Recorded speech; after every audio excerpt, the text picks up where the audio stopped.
नमस्कार साथियों।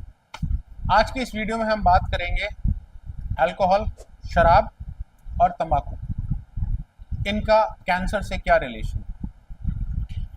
सबको पता है सिगरेट के डब्बे पे गवर्नमेंट ने मैंडेट किया हुआ है कि बड़ा बड़ा कैंसर मरीज की फोटो लग के आनी चाहिए और सिगरेट के सेवन से कैंसर होता है। उसी तरह आजकल गवर्नमेंट का मैंडेट है कि कोई भी मूवी अगर शुरू होती है तो उसमें लिखा हुआ होता है कि कैंसर का कारण स्मोकिंग हो सकता है, स्मोकिंग है, तथा अल्कोहल सेहत के लिए हानिकारक है। हम पहले बात करेंगे कौन कौन से कैंसर इन दोनों से हो सकते हैं, अलग अलग और फिर एक साथ कंबाइन करके। अगर मैं तंबाकू उत्पादों की बात करना शुरू करूं तो शायद ये उंगलियां कम पड़ जाएंगी।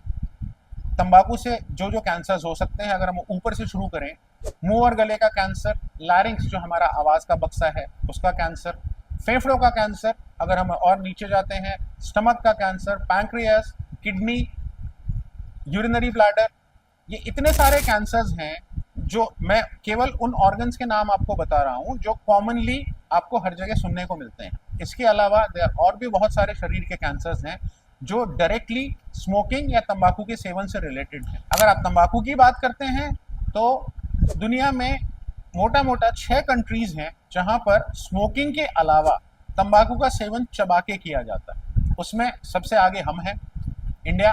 फिर हम बात करते हैं श्रीलंका, बांग्लादेश, इंडोनेशिया, पाकिस्तान। तंबाकू का सेवन इन सारी कंट्रीज में स्मोकिंग के अलावा भी किया जाता है।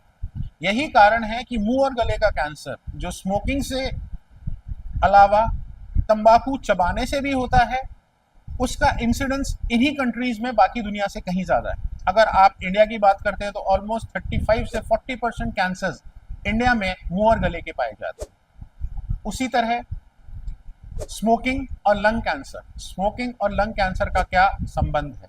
90% ऑफ लंग कैंसर्स उसका कारण स्मोकिंग होता है। 90% lung cancer long standing smokers में मिलते हैं।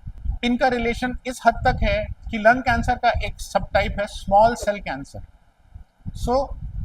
अगर किसी पेशेंट को फेफड़े में गांठ है, उसकी बायोप्सी में स्मॉल सेल कैंसर आता है और पेशेंट बहुत ही पॉजिटिवली, बिल्कुल ट्रूथफुली, बिल्कुल सच्चाई से हमें यह बोलता है कि उसने लाइफ में कभी स्मोकिंग नहीं करी, तो हम उसकी स्टोरी को अगर हमने कंफर्म कर लिया है तो हमें हमारी बायोप्सी को वापस कंफर्म करना पड़ता है, क्योंकि small cell lung cancer non smokers में देखने को मिलता ही नहीं।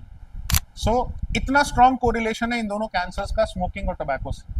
अब हम अल्कोहल की बात करें, शराब के सेवन से शरीर में बहुत सारा ऑक्सीडेटिव स्ट्रेस होता है, बहुत सारे हार्मफुल केमिकल्स रिलीज होते हैं। शराब बेसिकली क्या है? शराब के अंदर है इथाइल अल्कोहल। इथाइल अल्कोहल हमारे शरीर में जाकर लिवर उसको मेटाबोलाइज करता है एल्डिहाइड में। ये एल्डिहाइड पूरे शरीर के लिए बहुत हार्मफुल है, स्पेशली लिवर के लिए। अगर आप क्रोनिक लिवर डिजीज की बात करें तो अल्कोहल और हेपेटाइटिस के अलावा बहुत ही कम कॉजेज हैं जो इंडिया में देखने को मिलते हैं।